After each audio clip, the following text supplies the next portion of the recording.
अस्सलाम वालेकुम, उम्मीद करता हूँ सब लोग बेहतरीन होंगे। नई वीडियो में आपका वेलकम है और आज की वीडियो होगी इस टॉपिक पर कि जो परचेज़ डिफरेंस है, जो पाकिस्तान में जो कस्टमर एंड यूज़र जो परचेजिंग करने आता है या शॉपकीपर जो रिटेल का शॉपकीपर है वो होलसेल से परचेजिंग करने आता है उसमें, और जो होलसेलर बाहर से परचेजिंग कर रहा होता है उसमें क्या डिफरेंस है। बड़े की डिफरेंसेस हैं जिससे आपको बड़े इंटरेस्टिंग फैक्ट्स देखने को मिलेंगे। तो शुरू करते हैं इंशाल्लाह कि फॉर एग्जांपल एक मार्केट ले लेते हैं, हांगकॉन्ग की एक मार्केट ले लेते हैं कि हांगकॉन्ग में एक होलसेलर जो पाकिस्तान में होलसेल करता है स्मार्टफोन्स को, या कुछ रिटेलर्स भी है। फॉर एग्जांपल गुजरांवाला में बड़ी वास्ट जो मेजॉरिटी है गुजरांवाला में, वो बाहर से मंगवा के खुद रिटेल करते हैं, उनके सोर्सेज हैं। तो बाइंग कैसे हो रही होती है? बाइंग ऐसे हो रही होती है कि वहाँ पे परचेजिंग जारी है, यहाँ पे जो कस्टमर आता है वो उसने आके फ़ोन को चीदा चीदा चेक करना है, उसने फ़ोन के अंदर फूंक मार के चेक करना है। कुछ लोग ऐसे भी होते हैं माशाल्लाह जो फ़ोन वाटर पैक नहीं होता, जो IP68 या 67 से रेटेड नहीं भी होता, उसके अंदर भी फूंक मार के चेक कर रहे होते हैं कि ये वाटर पैक है या नहीं। जबकि बाहर जब आप हांगकॉन्ग में बाइंग कर रहे होते हैं तो आपको चाइनीज़ जो हैं वो हाथ नहीं लगाने देते। वो आपको बताते हैं कि ये इस स्टॉक की सिचुएशन है, ये डब्बा है, इस डब्बे में 20 पीसीज़ है, इस डब्बे में 100 पीसीज़ हैं, ये एज इट इज़ आपको ख़रीदना है, इसमें इतनी रेशो इसकी है, इतनी रेशो इसकी है, इतनी रेशो इसकी है। ठीक है, आपको क्लियरली बताया जाता है, उसमें झूठ वाला कोई फैक्टर नहीं होता। आपको पूरा डब्बा ही बाय करना है, आपको सेलेक्टिव पीसेस नहीं मिलते। मतलब ऐसे नहीं होता कि पूरे डब्बे में से जो A ग्रेड के पीस हैं वो मैं निकाल दूं और जो B ग्रेड है वो मैं छोड़ दूं। ऐसे बाहर नहीं होता, हांगकॉन्ग की बाइंग में ऐसे नहीं हो रहा होता। इंपोर्टर को सारे पीसेस एज इट इज़ खरीदने होते हैं। दूसरा साइड ये होता है कि दूसरे साइड में ये होता है कि आपको सारा स्टॉक ही A ग्रेड का मिल जाता है। फॉर एग्जाम्पल पिक्सल 6 प्रो एक रिलेटिवली पुराना मॉडल है जो कि मोस्टली यूज़ कंडीशन में पाकिस्तान आता है। वो अगर आपको मिलता है पेपर किट वाली कंडीशन में तो वो बहुत रेयर केस सिनेरियो है। उसमें ये होता है कि 500 पीस है या 1000 पीस है, सारे का सारा सेम कंडीशन में होता है और वो बहुत एक्सट्रीमली रेयर कंडीशन होती है वो, और वो मिल जाए तो वो समझ ले चांदी है वो। जबकि यहाँ पे पाकिस्तान में जब कोई आता है शॉपकीपर, फॉर एग्जांपल ले लें सियालकोट से या मुल्तान से कोई शॉपकीपर आया है हाल रोड में हमारी मार्केट में, वो उसकी क्या कोशिश होती है कि वो सिर्फ A ग्रेड वाला माल निकाल ले और जो स्क्रैचेस वाले पीसेस हैं या शेड वाले, छापे वाले या माइनर फॉल्ट्स वाले इश्यूज़ हैं जो बाहर से हमने ख़रीदे होते हैं उनको छोड़ दे, सिर्फ A ग्रेड वाला सामान ख़रीद ले। तो ये बड़ा की डिफरेंस है। यहाँ पे परचेजिंग के टाइम पे बड़ी आज़ादी है एज़ कम्पेयर टू बाहर जब परचेजिंग हो रही होती है। मतलब यहाँ पे तो एक एक्स्ट्रा एक माइलस्टोन अचीव कर लिया गया है कि लोग पानी में डालना शुरू हो गए हैं फ़ोनों को। मतलब लोग लिटरली फ़ोन को आग लगाना शुरू हो गए हैं जी। फायर टेस्ट हो रहे हैं फ़ोनों के। मैं देख के हैरान हो रहा होता हूँ कि जब बाहर बाइंग हो रही होती है तो ऐसे बिल्कुल भी नहीं होता। बाहर फ्लैट किस्म की बाइंग हो रही होती है, जो बताया जाता है वो ख़रीदना पड़ता है, that's it.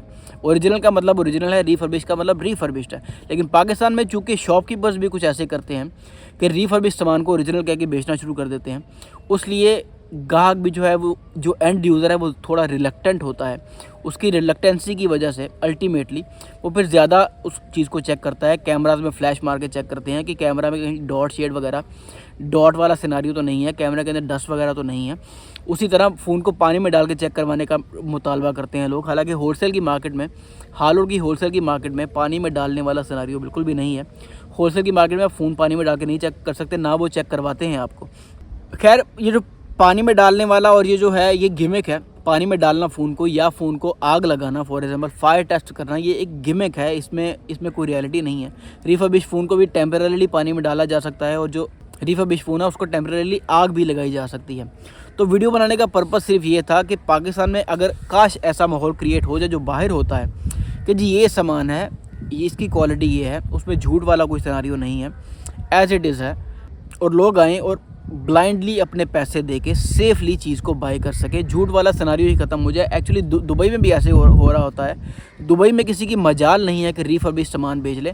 First of all तो दुबई में चाइना वाला सामान आता ही कम है क्योंकि वहाँ से कॉस्ट बड़ी महंगी पड़ जाती है as compared to Hong. Hong से ओरिजिनल सामान आता है, वो ईजी है और उसकी कॉस्ट भी कम होती है। तो दुबई में चाइना वाला स्टॉक नहीं होता।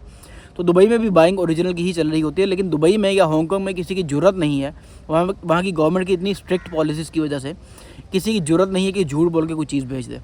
तो ये छोटे छोटे की डिफरेंसेस थे बाहर की मार्केट में जो हम बाइंग कर रहे होते हैं और आप लोग बाइंग कर रहे होते हैं। फॉर एग्जांपल पिक्सल 8 प्रो की बड़ी डिमांड आ रही है और आप जो मेरे सब्सक्राइबर्स हैं वो भी बहुत पूछ रहे हैं कि 8 प्रो का स्टॉक क्यों नहीं आ रहा। तो उसकी बाइंग का थोड़ा बैकग्राउंड बता दूं कि हमने 20 दिन पहले उसकी बाइंग कर ली थी। हमने फुल पैसे दे दिए थे। मतलब वहाँ पे जो ऐसे नहीं होता कि उधार पे पेमेंट हो जाए, सारे का सारा जो कैश है वो आपको टाइम पे करना होता है। एक हाथ में आपने सामान लिया, दूसरे हाथ में आपने कैश दिया। तो जितनी भी हमारी बाइंग है वो हो चुकी है, हमने कैश पे कर दिया है। तो डेफ़िनेटली आपसे ज़्यादा जल्दी हमें होती है कि जिसके पैसे हमने 20 दिन पहले दे दिए हैं वो सामान एज़ सून एज़ पॉसिबल मिले। एक बार तो ऐसा हो गया था कि 8 प्रो का जो लास्ट टाइम हमारे पास स्टॉक आया था, उस वक्त मार्केट में 8 प्रो का रेट 150 चल रहा था और हमारी जो परचेज़िंग थी, परचेज़ की जो कॉस्ट थी वो 136,000 थी। तो गवर्नमेंट की रेगुलेशंस की वजह से, गवर्नमेंट की डिलेज़ की वजह से वो सामान जो 20 डेज़ में आना होता है वो सामान 3 महीने के बाद आया। तो उस वक्त जब 3 महीने के बाद वो स्टॉक आया, उस वक्त मार्केट में प्राइस चल रही थी 125। तो जब स्टॉक आया तो हमने 11 हज़ार रुपये लॉस करके उस सामान को बेचा था। ऐसे नहीं होता, ज़ाहिर सी बात है, मैं 10,000 महंगा सामान बेचना भी चाहूँ तो कौन खरीदेगा मुझसे। मार्केट में बैठे हैं, रिटेल थोड़ी कर रहे हैं। तो एनीवेज बताने का पर्पज़ ये होता है कि पिक्सल 8 प्रो हमने परचेज़ कर लिया है, हमने पूरी पेमेंट उसकी कर दी है। तो आने वाले दिनों में जल्दी आ जाएगा इंशाल्लाह ताला। गवर्नमेंट की बस थोड़ी सी डिलेज़ होते हैं, तो गवर्नमेंट जैसे ही अलाउ करेगी तो वो सामान भी इंशाल्लाह रिसीव हो जाएगा। उसमें 512 GB भी है, 256 GB भी है और उसके अंदर आपको 128 GB वाला वेरिएंट मिल जाएगा। सारा ए प्लस स्टॉक है वो, इंशाल्लाह वो भी आ जाएगा। तो आज की वीडियो थी इस डिफरेंस पर कि लोकल जो बाइंग हो रही होती है और जो बाहर बाइंग हो रही होती है उसमें ज़मीन आसमान का फ़र्क है। पाकिस्तान में बड़ी रिलैक्सेशन है, यूज़र बड़ा फ्रीली चीज़ों को चेक कर सकता है। एज ए इम्पोर्टर आप बाहर से बड़ा लिमिटेड होके आपके पास लिमिटेड इख्तियारात होते हैं, जो चीज़ मिलती है वही लेनी पड़ती है। उसमें मोस्ट ऑफ द टाइम्स अक्सर उसमें रीफर्बिश भी निकल आता है। तो होपफुली मेरी इस वीडियो ने कुछ जो पर्पज़ है वो सर्व किया होगा, आपको कुछ सीखने को मिला होगा।